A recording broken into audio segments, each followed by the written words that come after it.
Hello everyone, this is D22 with you today. Welcome to another gameplay, Call of Duty Modern Warfare 2. Now, I know this game is old. I know that. Reason I play this game still is that it has very much a sentimental side to it. So what we're going to do is we're going to go to iown.net and we're going to play Team Deathmatch. This is going to be some exciting stuff here, folks. Hold on to your seats, grab some popcorn, and relax. Alright, we are going to play in Afghanistan. Oh boy, this is exciting stuff. This is one of the maps that I never got right. I always got beat in this map, and we're going to just see how far we go. Now, surprisingly enough, a lot of people still play this game. Basically for the fact that it has a nostalgia factor to it, such as the graphical components and also the way that you can select various classes and just the enjoyment of it all.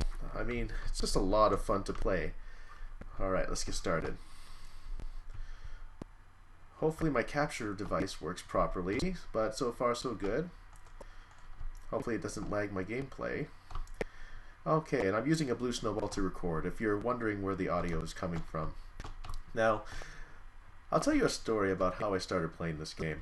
I found this on an Xbox sale one time, and I was given a membership for free to give it a try. I was given 2 months free to try, and it was just an amazing experience all around. It was like nothing I'd ever done. I mean, I've played first-person shooters before, like GoldenEye and all that. Yep, that's how old I am.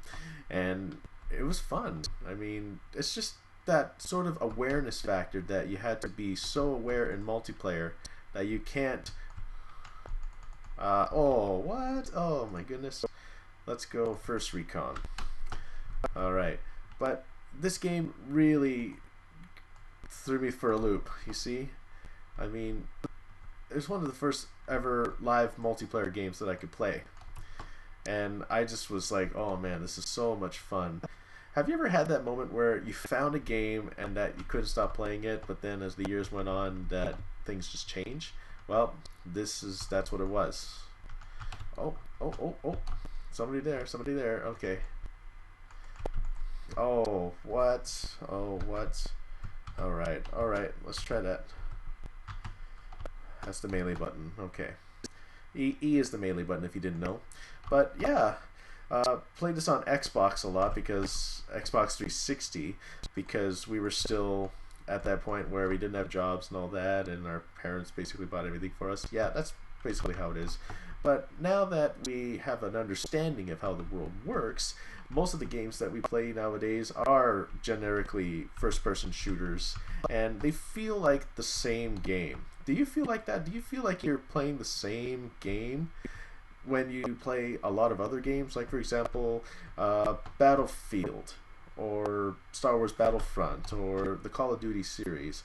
Do you feel that it's like a generic game to play? Because you have your first person view and your multiplayer counters and your objectives and your different kinds of weapons.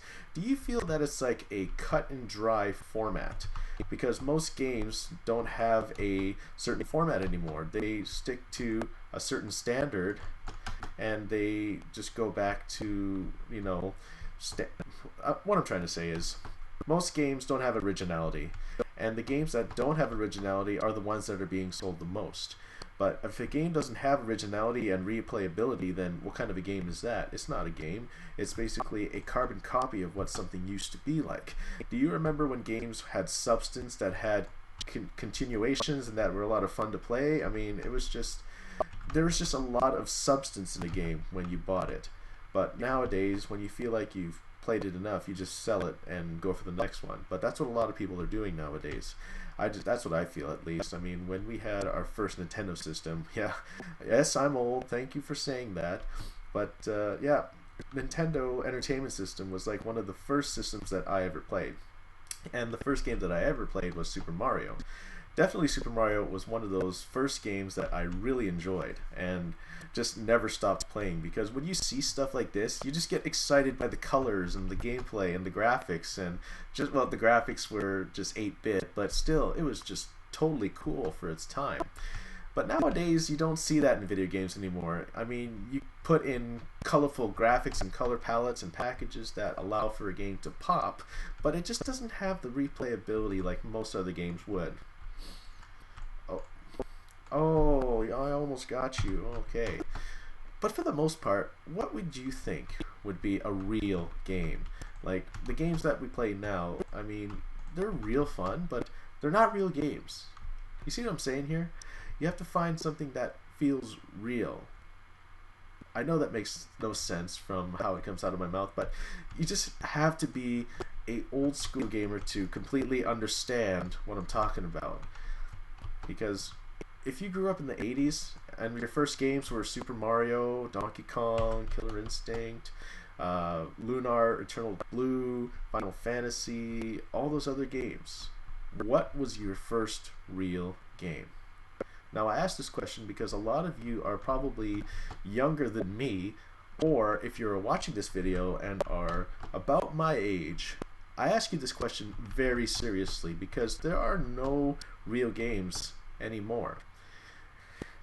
And to finish up, because we only got 2 minutes 38 seconds left here, there are competitions for video gamers now. I mean, they classify video gaming as a sport. What's up with that?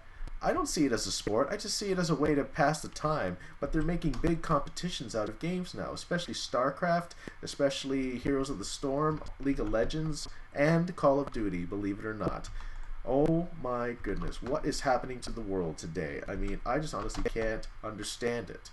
I honestly don't understand it because most games are just meant to pass the time. But if you're good enough, you can actually make an insane amount of money playing a video game.